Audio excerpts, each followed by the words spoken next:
Welcome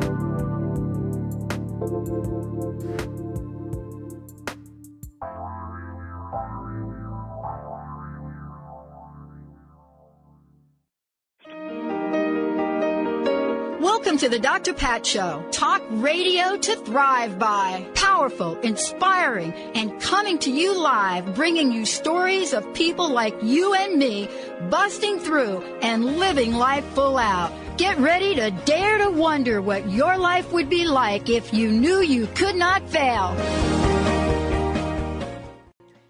Hey everybody, welcome. It's so great to have all of you tune us in and turn us on. We have a really important show today.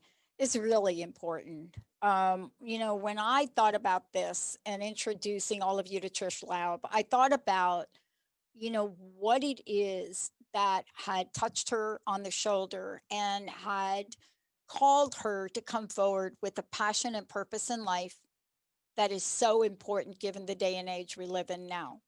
Now, we didn't know that at the time, but it has now become one of the most important things we look at. And today we're going to talk about a most meaningful life with Trish Laub. But what that journey is like is going to take us through the realm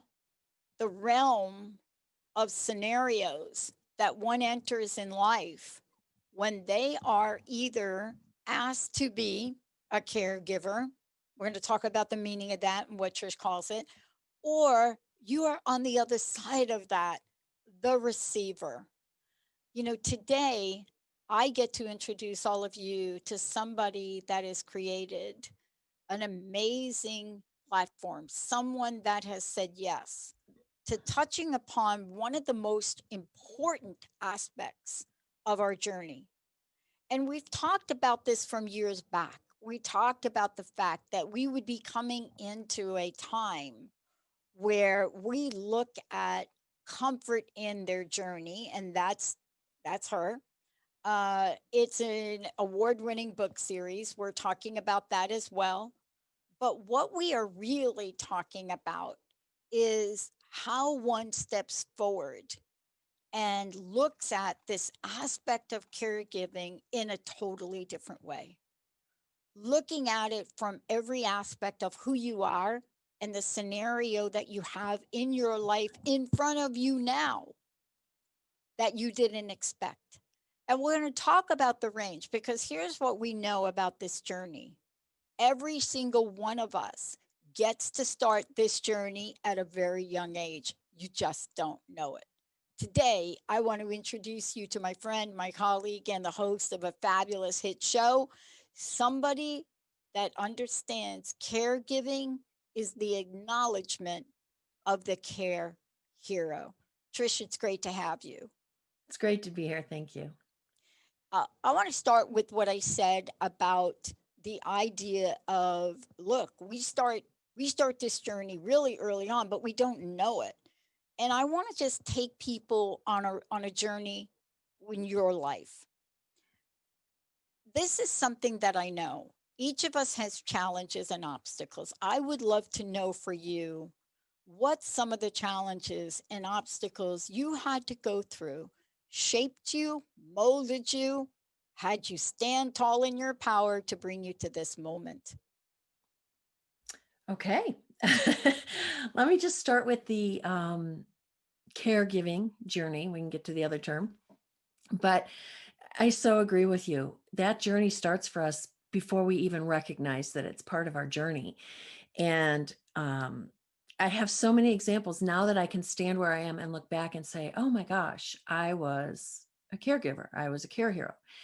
And simple things like stopping on the side of the road for an accident, or helping, oh gosh, my mom years and years and years ago cut her hands. And even as a little 6-year-old, I had to do my part to help the household still run and take care of my mom with my sisters after she was injured. There's so many things like that along the actual care process that I now look back on. My grandparents lived with my parents, and I chose to provide care for them when my parents were traveling or unable. So it was not a conscious process. It's almost, for me, it's almost It's just kind of a primal thing. Somebody needs help and I want to help them. But then on the flip side of that, I look back to the path that I've kind of taken with my formal education in systems analysis and design, and designing systems, looking at processes, figuring out how to make them run smoothly, to a variety of the self-employed jobs I've had. Um, Unexpectedly, in 2005, I ended up writing 2 books of a 3-book series on raising triple threat kids who can sing, dance, and act. Didn't see that coming, but that came in very useful when I wrote books. So for me, it's just, I can really stand where I am today and look back and go, wow, everything led to here. Yeah. And that's why I started with talking about early on, we are prepared for the entire journey of life. We just Mhm. don't know we're prepared. And sometimes we don't know how prepared we are going to need to be. And isn't that where your body of work now comes in, or steps in, as I should say? Because we may be prepared to put the band aid on the brother. Oh, like Anthony cut himself on a tree, band-aid, and you're given a little toolkit, and you throw this on, you clean it with this, and then you just slap the band-aid on it. Right. So we get that. What we don't get, maybe, training to care for somebody Mhm. that has a critical condition, maybe a condition that slowly deteriorates over time. I have a friend that has MS, and so those journeys are different. Um, how was that journey for you? Because you're right, we learned to put the band aid on, but we don't know how to care for somebody that we're going to care for 10 years or more. And you're right. Even with all of the kind of care experiences I had, and all of the journey in the jobs and opportunities like that I had, that have gotten me to this point, I had moved across the country from Chicago to Denver, and 48 hours later, my dad went into medical crisis, and 6 months later, my mom did. So by January of 2013, I was standing with my sisters going, what the heck? I mean, my parents had done estate planning. They had long-term care insurance. They were going to take care of themselves. And I always assumed that, I mean, I always wanted to help if I could, if they needed it, but I didn't have any clue. We were not in any way, shape, or form prepared for everything to explode at both parents at the same time, unexpectedly. And I guess the previous experience, like with the caregiving, with the band-aids on the kids, that surely showed me I had the compassion to help someone. But it didn't, where it really fell apart for us is that my family was very healthy. So we had not been in the medical system at all. I didn't even know what a hospitalist was. Never heard the term. I thought my parents' PCP was going to show up. And then this whole world of care. I mean, my grandparents' age, their family, you just took in your grandparents and you took care of them, and you didn't care whether it was called dementia or Alzheimer's Good or anything morning, else. everybody. So I was really unprepared, really unprepared for it. Yeah. And I think, you know, there's the answer to how to get prepared for that is big yet small. I mean, if you start now, it can be very small. If you wait until it explodes in your face, then it can be big. Well, and you've documented this in your fabulous, fabulous book, right? What I'm talking about is also the way I introduced the show today, right? And, what we're talking about here in looking at this is how we go through a most meaningful life, right? And what that journey is like when you talk about somebody that you're so close to, like a father, Mhm. right? And, these are sometimes folks that we don't ever expect to be in this scenario. So there's so much to it. But then you took it one step further and you said, yes, I'm going to write this book. I'm going to create videos about this. I'm going to help people with this. And then now this has become one of the most important roles that somebody could play, is to be the expert in the field to help other people. Isn't that, that is totally taking that experience and realizing you're not alone and other people need help. Right. And to be completely honest, I spent 3 years trying to talk myself out of doing it Yeah, because I knew I it was bet. big. And I knew I had written 2 books before. I knew writing 3 books. Um, they're reference style, so they're really compact with information within the number of pages in a book. I knew that was going to be a lot. My husband had just retired and I was exhausted. But after 3 years, I couldn't walk away from it. You know, my sisters and I, when my parents were in crisis in a medical facility, would stay there and do awake overnights with them. So maybe we'd work literally a 36-hour shift and go home and research for another 8. Now I certainly am not advocating people do that. That it was extreme. But at some point I also realized that it was like this lab experience had been created and I was supposed to learn how to do it. And if I had walked away, all of that work would be gone. Yeah. And I just thought, I have an unusual skill set coming from systems analysis and design. And my Right. sister, I will still tout her as the best Google searcher ever. If I can't find it, she can find it in 30 seconds. And so we were really fortunate. We could find a lot of things that we needed. We could teach ourselves, but I just thought, most people don't have that luxury. They don't have that skill set. So I tried to take everything and make it available in little pieces that people can use at the time they need it.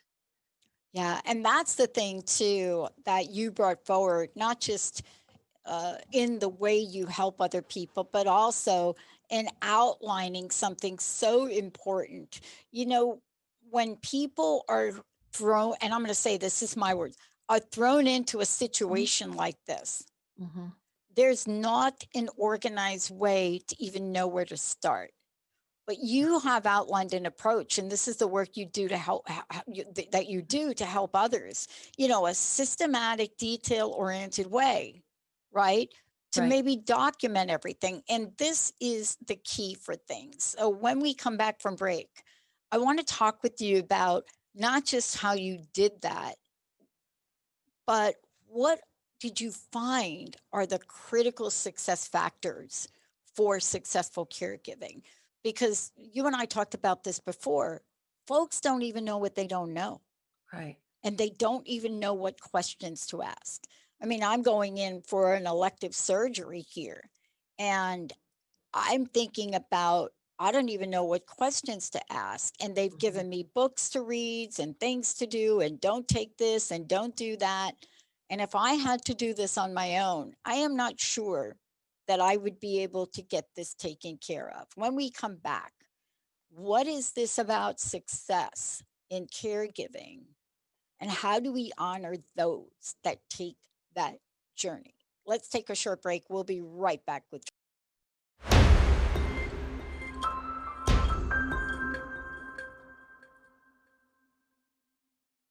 Hey everybody, welcome back. Welcome back. I mean, I want everybody to meet Trish Laub. And, we're talking about A Most Meaningful Life, which is also her fabulous book, but we're also talking about her journey in her upcoming show.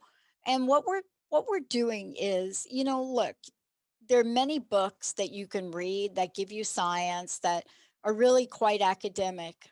But when you meet somebody that has also walked the path, there's a certain sense that you get from what they can provide and help you with. It's like a mentor said to me once, one of my credible mentors, right? Sedonia Cahill, she said to me, Pat, you can't take a person place you haven't gone. And, that had to do with what happens when you get sick. I'd never really been sick. Your world changes. Trish, before we talk about what people should know that continues to help them with success, how do people find out about you? How did they find out about your show, your books, all of the above? They can go to my website, trishlaub.com. It's TRISHLAUB as in boy.com. And they can find out about the books, my speaking, consulting, the radio show. There's a separate tab for that. And some of the other things that I do offer. Look, you have walked the path, right? Yes. Right. And, when you walk the path, you learn what works and what doesn't. You learn, oh, wait a minute, that looks like a pothole. You know what? Let me help you not step in that. What did you find is on your list of things? What are kind of your top three critical success factors? Meaning, what have you discovered will either help somebody get to that successful caregiving Mhm. place or not? I think the first is perspective. Mm, And you think, well, what's that got to do with it? It has a lot to do with it. It probably is the number one reason my dad continued to live a meaningful life. He lived with Alzheimer's for probably about 20 years. So perspective, know where your head is in the game. And people can decide that now. I knew I always wanted to be a part of taking care of my parents. But then I also went through an entirely specific process in regard to Alzheimer's. My mom had cancer. So obviously that was different. So perspective, it's 10% what happens to you and 90% how you choose to respond. And there's a big difference between reacting and responding, because responding is a choice. The second thing I think is I just came up with this one while you were talking. I think it's the ability to creatively solve problems, to look at a situation, and 99% of the world is doing it this way. And it's not working for anybody. So why are we going to do that? Come up with a different way to do it. And it can be something simple like I had a caregiver suggest that we get a baby wipe warmer for the wipes, because the cold wipes made my dad it upset him. Something simple like that, to really big things. My dad had dysphagia, and this isn't all that creative, but at some point I said, you know what, I think we need to retest him. And every medical practitioner said no. And we retested him, and it improved his quality of life significantly because we could back off on thickening things. So I think creative problem solving makes all the difference. And then the other one is to truly know what your philosophy is about care, about life, about someone else's right to live their life their own way, what your goal is. I had a situation where a very, very dear, very close friend called me one day and she said, Trisha, what are you doing? Why are you keeping your dad alive? And I said, I'm not. I don't choose when he leaves, but I do get to impact the quality of his life. So the goal, is it longevity? Is it quality? And then having a strategy. A goal is only a wish if you don't have a plan. So it's having a strategy and knowing that our entire team knew what our philosophy was, and they knew what our goal was, and therefore it made all the decision making easy. So I think those are the top three. You mentioned a couple of things too that I just think about for myself, and I think about this for others. Part of this journey that you describe, and certainly you talk about in the book, is understanding what is successful, but there are other aspects to that. And I want to ask you about this. You know, we think about, oh, I've got to make sure I have the pills lined up. Oh, I got to make like those things, right? Mm-hmm. Oh, do I have the appointments, right? And I know what Linda went through with her mom, right? 12 years of that, right? Mm-hmm. Um, and yet we don't think about this other thing. We don't think about services, Mm-hmm. right? We don't think about, well, wait a minute, I'm doing this, but I'm kind of here in my own little bubble.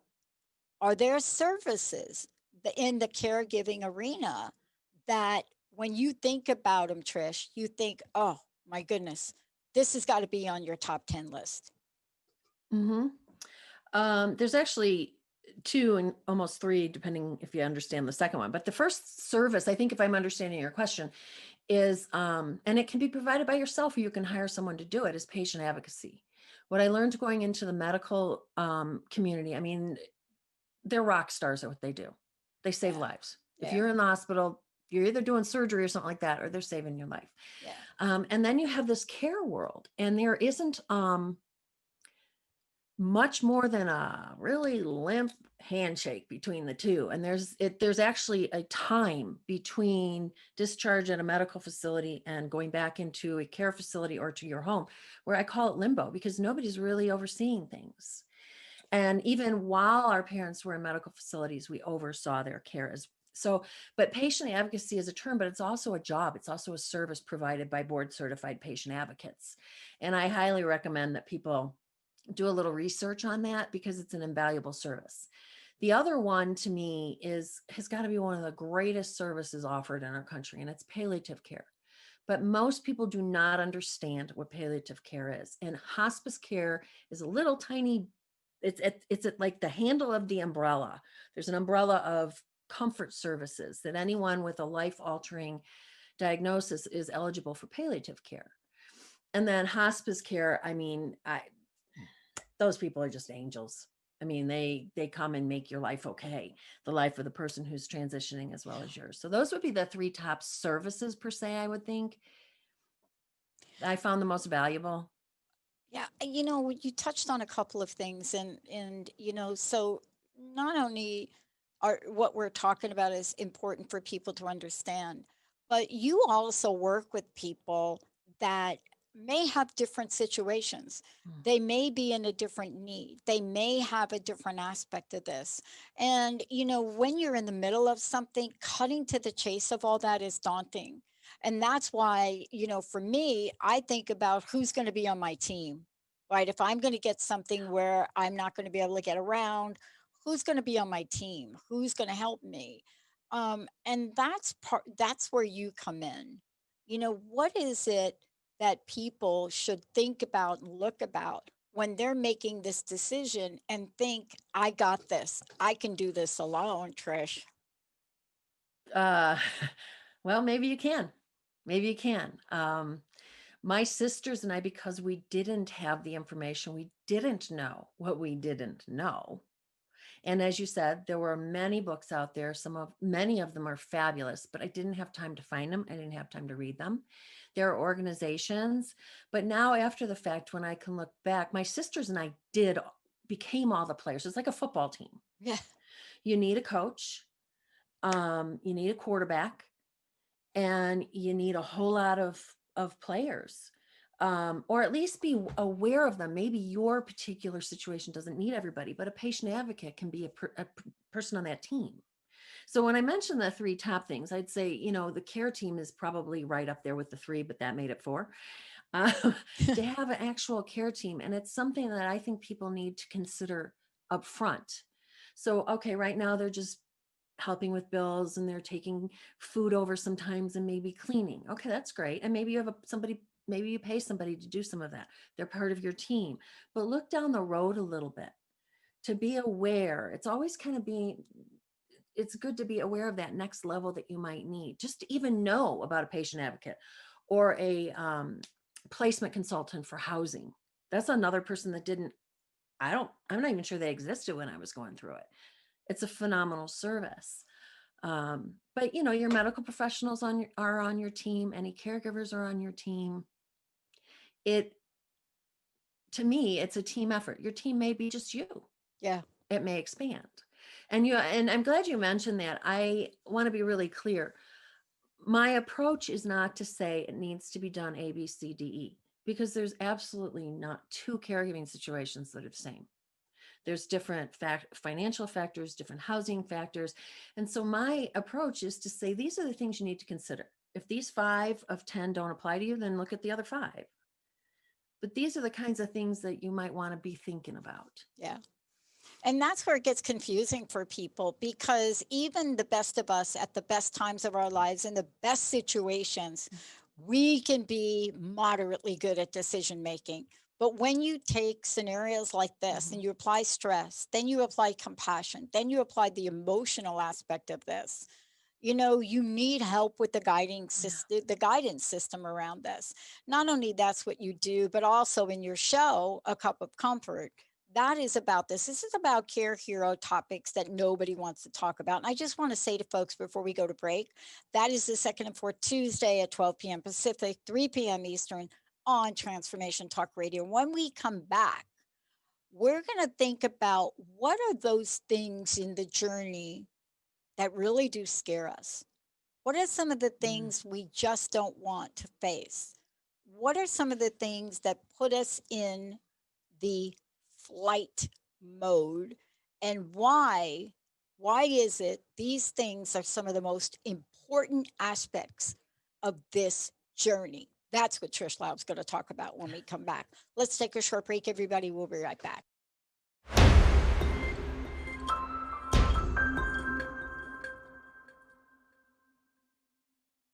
Welcome back, everyone. Welcome back. I am so thrilled to be talking with all of you about, first of all, about something that I mean, this is what Trish Laub does. These are topics nobody really wants to talk about, and yet we're all faced with them. I can't tell you how many people in my circle of friends are right now going through things they never expected to go through and going through it in times that are so absolutely daunting. We're going to talk about how to take the fear and negativity out of what? Yeah, that thing, that end of life planning. But before we do that, how do people get copies of your book? And again, how do they find out about your radio show, past episodes, all of the above? They can go to trishlaub.com. That's TRISHLAUB as in boy.com. And you can find out everything about the books. You can purchase books there, everything about the radio show. So it's all in one place, easy to find. Thank you. Okay, this idea, this end of life planning, I think, when I think about the whole concept, the psychology of flight or fight, this is one of these things where flight seems to be the action of choice. It's like, what did you just say? I'm gone. How do you help people take the fear, the stigma, and the negativity out of this? How did you all do it? Well, fortunately, my parents had their estate planning, their powers of attorney, their personal representatives, their advanced directives in place. We had talked about DNRs, but they had made their own choices. And so if we caught a break anywhere, it was there. The other thing I just have to say, the other place we really caught a break is that there was a moment in time a couple years before, well, 4 years before I moved here, where I looked at my mom and I said, you and dad need to be in a one-story place by spring. And they did it. So not waiting too long to move. I just had to throw that in there, but because it's really important. So we knew what my parents' wishes were, but what that did for us is it made me realize what a gift that was. I could stand someplace in a hospital room with one of them unconscious and I knew what they wanted. That was not my responsibility. My responsibility was to see that that was executed. And so what I talk about, well, first of all, in talking, when people start to, the topic of estate planning comes up, and I use that as the generic term for all medical directives and everything. It's just a nicer term. Hmm. Um, what happens is it strikes, like you said, fear and negativity. It makes people face their mortality, and it's scary. And what I hope to help them with is to help them understand that it's powerful to do your estate planning. You are in control of your life. You are stating what your wishes are. But then you're also giving this amazing gift to the people who provide care for you. And if that's the same as family, that's great. And if it's not, you are also giving the peace of mind to family that they don't have to come up with the decisions. They don't have to make the choices. It's very, very powerful and freeing to do that for yourself. You're taking the power for yourself and you're freeing everybody else from those choices and decisions. So I think it's a gigantic gift. Yeah. And, this is one of the things that you're right. We don't want to think about, right? But there's one thing that I've heard more people say than not are, I wish I would have. I wish mom Mm-hmm. would have. I wish dad would have. I wish my brothers and sisters would have. Mm-hmm. Right? I mean, how often do we hear that? Do people say them in regrets? A little bit, right?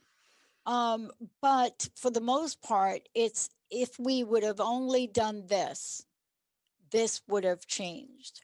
Let's talk about that. Is it different for people where we're talking about Alzheimer's or something else?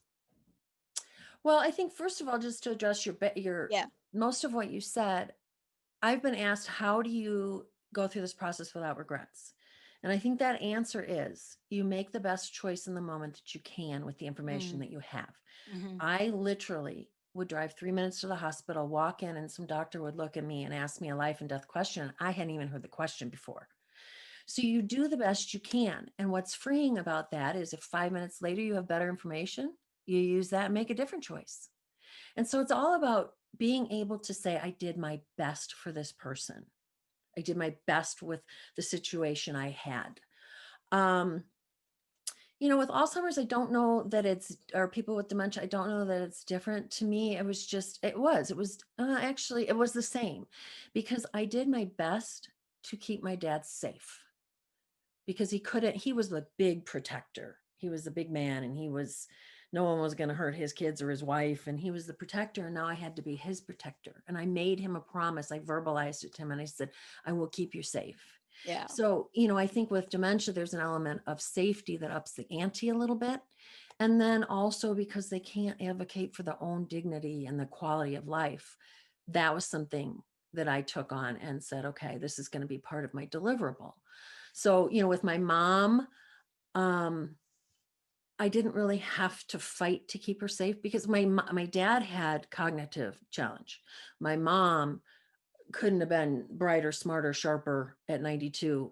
I mean, my joke is always geez, I wish I would be that bright someday, Right. But hers was physical. She had just a myriad of physical issues. So it was very, very different. And she could speak for herself. And that's kind of, if you don't mind, I want to just kind of throw this in too. It was an interesting thing that we found that we automatically did. To me, the dignity and respect piece is huge. And that's what I'm just going to say it. That's what our country has kind of lost sight on, I think, in taking care of our elders. And so my mom could be laying in the hospital looking at me, feeling very, very sick. And the doctors would walk in and talk to me, and I'd say, your patient's right over there. And then they would ask her a question. I would look at her and I would wait. And then I would say, do you want me to answer? So it was all about giving and keeping the power with the person that owned the power. I know that was a little tangent there. Sorry, but I think it's important. No, but what you just said is so important, because sometimes we get so stuck in the details or the steps or the actions, we forget about the people. And if that happens, you significantly lose quality. We're just checking. Yes, those meds are important. Yes, keeping my parents. I mean, we had a short list. We had an objective. We had daily objectives. They had to be kept clean. The meds had to be on time. But beyond that, there had to be quality time. There had to be quality life in between those medications. Yeah. And this is really the key. As we're caught up in the day to day, and it is a very active and very focused role that you play when you step in and you say, I am going to be this person, that you're so focused sometimes you can forget that you're actually caring for a human being, right? Right. And it's an interesting process for me, because I realized more so with my dad than my mom, but because he was the one that had Alzheimer's. I watched like all of the daily junk that we think is so important. All the running here, running there, all of those kinds of things. I watched that all slip off of my dad like it was Teflon. And all that mattered to him was connection. That's all that mattered. It was everything to him. Yeah. And I would have people say to me, well, how do you connect to somebody with dementia or Alzheimer's? It took me a hot 5 seconds to connect with my dad every time I saw him. So, he was in there, maybe it took a little more time. I had a ritual outside the door of their condo. And then I had a ritual when I came in, and my mom knew what she would watch me do it. And then I would go, because I would always address my dad first. My mom learned I wasn't being disrespectful to her. He needed the immediate lock-in, and then I could go see my mom. Yeah. This is so important. And, this is why I said earlier, Trish, that when you're thinking that I got this, I can handle it, I can do it, these are the pieces where you don't see yourself. You don't see yourself. And experiences like you're describing and what you went through, they will change people. And I think the one thing that most people don't want to happen is this piece where they forget how to be compassionate, how to care, and how to connect. And that's where, for me, when you decide to take this journey alone, I always tell people rethink it. Yeah. because you're taking a journey you've never been before. You don't know what's going to come up. You don't know how you're going to have to overextend yourself emotionally and physically. And boy, wouldn't you want to get some relief? When we come back, we're going to be talking with Trish about something very important: comfort in their journey, how to bring this to care heroes, what that means. How does it differ from other things you've heard before? The term care hero is different than what you've heard before. That's what Trish Laub talks about. Let's take a short break, everybody. We'll be right back.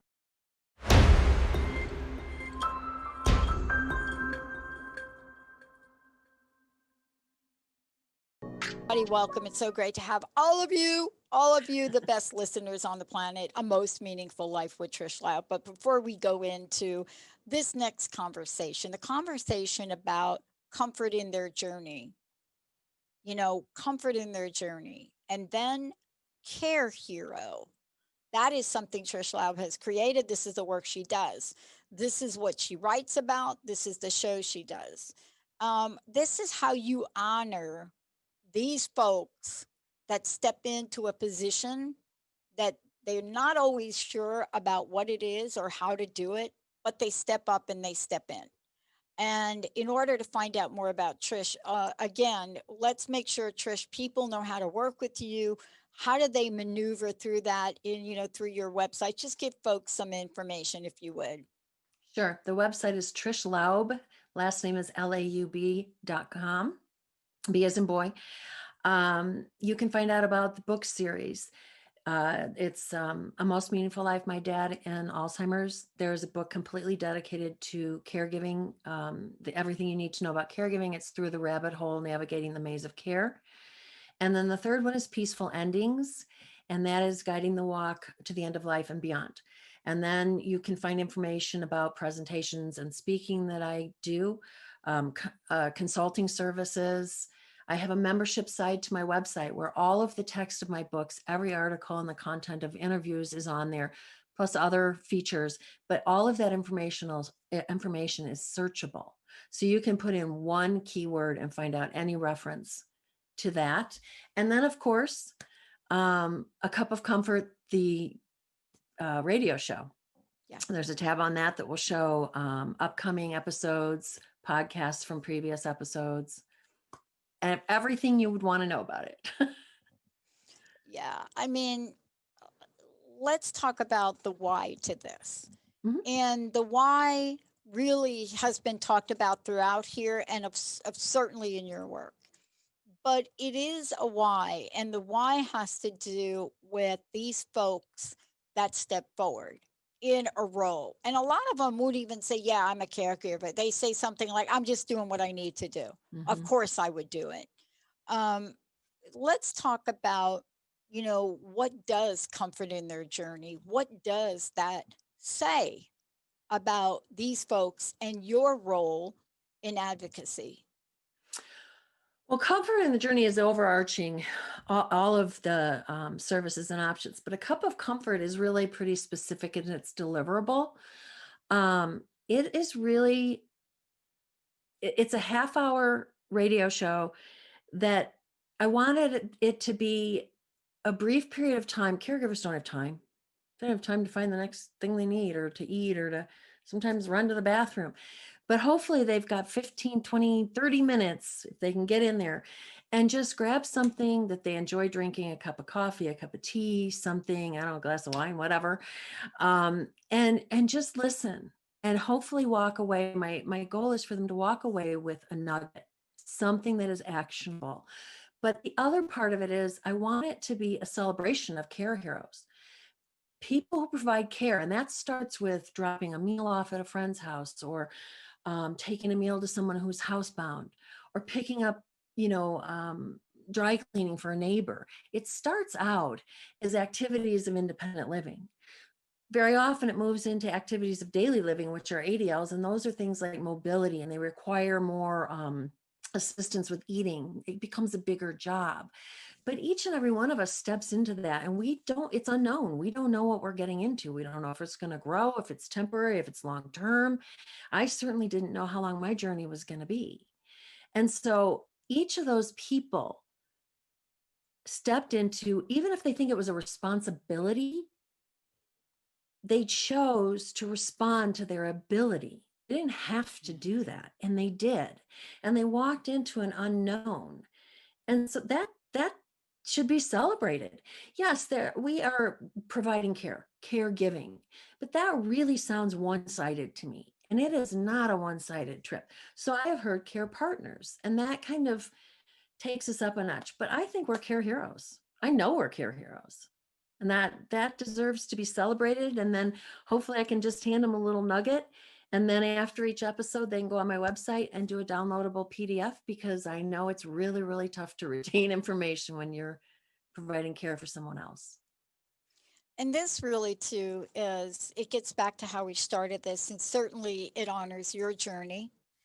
It honors, what you have been able to experience through this, and then make a personal commitment, Trish, that you are not just going to share this, but you are going to help others, Mm-hmm. because this is a scenario that folks will most likely face in their lives, Mm-hmm. and don't really anticipate the wide range of things they really are going to be responsible for. Everything from a power of attorney to the power of enacting it, all of the above. So I want to thank you. And again, of course, people can call you, they can contact you, and they don't always need to know. So I want to say this one last thing. They do not always need to know what they're going to ask you. And I think that's why people don't call, because Right. they're like, oh, I'm not going to have really an intelligent question. No. How do people do that? How did they get to work with you? How can you help them on this journey? They're on the website, trishlaub.com. There are a variety of contact forms, and you don't even have to use the correct form on you can use any of them. It'll get to me. But just, write me your story. If you don't have a question, just tell me a little bit about what your situation is, and maybe that you just feel like you don't know where to go from there. Share a tip with me. Caregivers are the best resources for what works and what doesn't work. Like I say, on my website, there's a contact page, but on almost every other page, there's a contact form you can fill out. You can email me at info@trishlaub.com. You can call me at the phone numbers at the bottom of the website. Any way you can find me on social media and message me there. Yeah. Last question. I'd love to know your personal message. What would you like to leave us with today? Wow. I guess my personal message is that caregiving is an honor.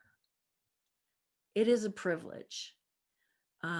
Taking someone through to the end of life, our culture has a lot of fear around that, and I found that it is second only to birth in intimacy to another soul. And I encourage people to step into it, just heart open, and know that you're going to be okay. If you don't have an answer and I don't have an answer, I can find you someone who does. Just know that there isn't one roadmap, and I'm one of many people out there that can help you. I love it. Thank you so much, Trish Laub, everybody. So much information and dedication, conviction, and strength of who she is, what she does to help all of us, and the conviction of her advocacy. Trish Laub, everybody, I'm Dr. Pat. And I want to make sure when you go to her website, let me just say this. When you go to trishlaub.com, there's not just information here, there's Care Hero Radio. There's information. You might be thinking to yourself, well, I'm a business. Yes. There's information about businesses. How do we come in and educate people? There's information about who she is, her newsletter, her books are here, her speakings here.